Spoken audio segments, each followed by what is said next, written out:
right, we're on Taurus. We're doing predictions. Okay, for August. All right, let's see what's coming in. Okay, so I know eventually that Uranus energy is going to go retrograde, but I don't know why I'm picking up that first. So, all right, okay. All right, so we're doing August. Let's see what comes up here. Oh, that one flipped. Aries energy. Okay, so I feel like you're going to go in new directions when it comes to work.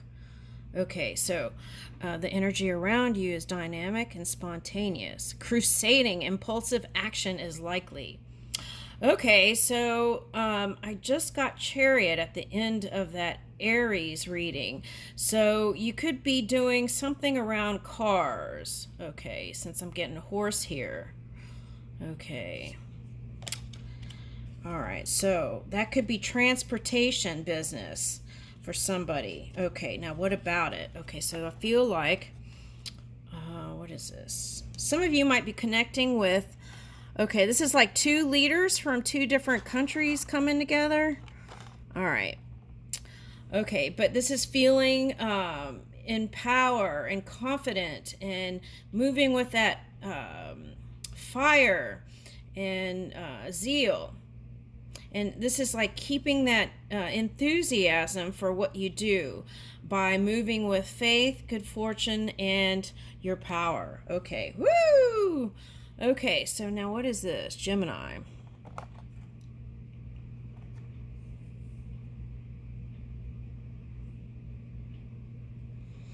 Okay, well, I don't really know why this is coming in here, but okay, so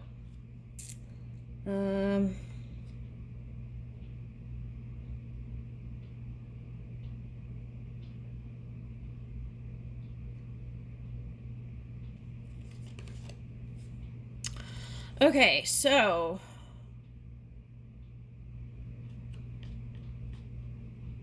what I'm getting here is make sure you spend time. Okay, so it's like romping around the world or whatever, but make sure you're connecting at home. That's what I'm getting on the home front, because that's just as important. And it's like, okay, you want to communicate, right? Since we're getting the Gemini card, you want to communicate. And I feel in August, you're going to have a lot of stimulating conversations around your work. Okay. And it's like trying to ask you to balance out the home life and work life. That's what I'm getting with that, because it could involve travel. So perhaps suggesting to travel together, okay, if you have a partner. All right, now let's see what this is. Fifth house, where you have fun, romance, create things you are proud of. Yeah, and I feel like that's in work and love life. Okay, now the eighth house. For some of you, this is moving towards marriage with your person. This transformational area of your life is about shared resources and intense emotions. Okay.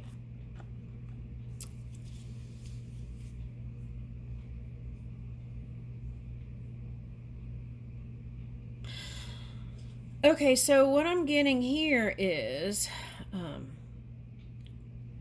me see, hold on a second.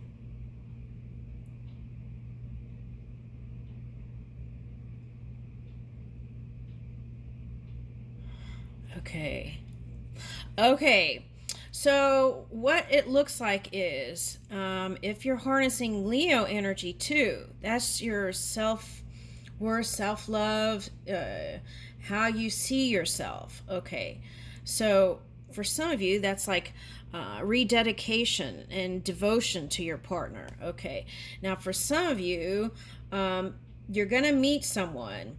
You're going to come together with them. And that's, again, that energetic pull from, I'm getting like Gemini stars, which is like past life soulmate.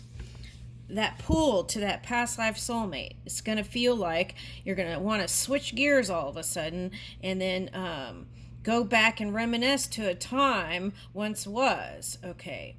Now that could be past life or past. Okay. So, of course, past in this lifetime could also feel like past life for some, right? Okay, if you went through that rebirth energy. Okay, so, but I feel like this is an elevation and feeling of communion. That's what I'm getting. Okay, so I feel like this creator energy is okay. So we're in Leo moon right now, and we're doing next month, but that's coming up. So that's like being hyper aware of yourself. Maybe let loose of that a little bit, okay, and be open to constructive criticism when it comes to work, right? So, for example, if you ask someone's opinion, brace yourself, right? Be open to it. It's like let whatever is said through without judgment to it. And then you can avoid the fire. Okay, so that's what I'm getting. It'll be balanced energy with air and fire. Okay, it'll be like moving the stuff with the wind energy. Okay. All right, so, but there is marriage here. That's nice. Okay, so let's see what that's about.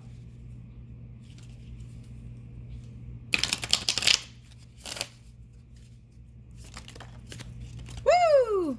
Okay, so so there could have been a time apart for some of you. See, that's what I was getting, though. When you're doing all this boss mode stuff and traveling and all this stuff, you're gonna try to create space for time together. That's what I'm getting. And I feel like your partner, if you're married to them, will feel like that's a dream come true, right? At least they feel included. Okay, so that's what I'm getting. Okay, and then for some of you who are single, that's rendezvous in August. A private getaway for two is calling you. Woo! That looks like a romance novel. Okay, so see, that's what I was talking about, that pull from the past. Okay, so that's that Venus retrograde. So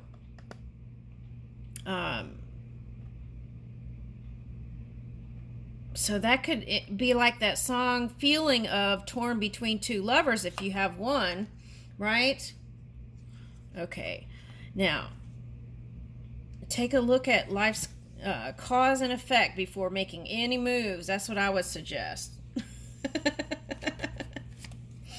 All right, so I feel like whoever you're connecting to in August, they have this youthful, playful side, which it would be like a butt lift.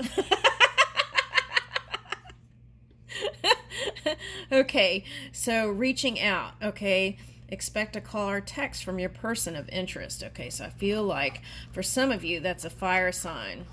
Okay, all right, so, all right, did I do anything else? Let's see, what else do I feel like I need to do here? All right, let's see these cards, what comes up here. Okay, so money, let's talk about the money. Okay, so I feel like there could be all these social gatherings and get-together, but make sure you're staying within your budget. That's what I'm getting. So it's like put money aside for something greater. That's what I'm getting. Okay, put money aside and stay within your budget. There's all kinds of fun things you can do that are free. All right.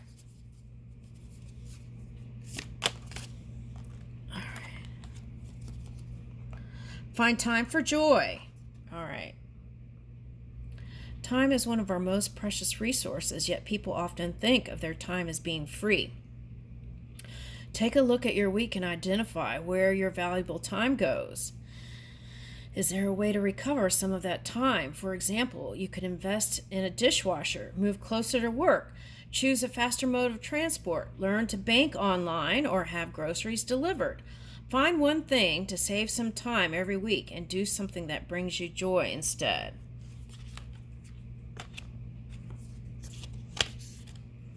Create a new exercise habit. Woo! Okay, so that could be the fire energy. Okay, movement. Okay. Science says 12 weeks is enough time to create a healthy new habit for becoming self-sustaining. Okay, that becomes self-sustaining. Try again.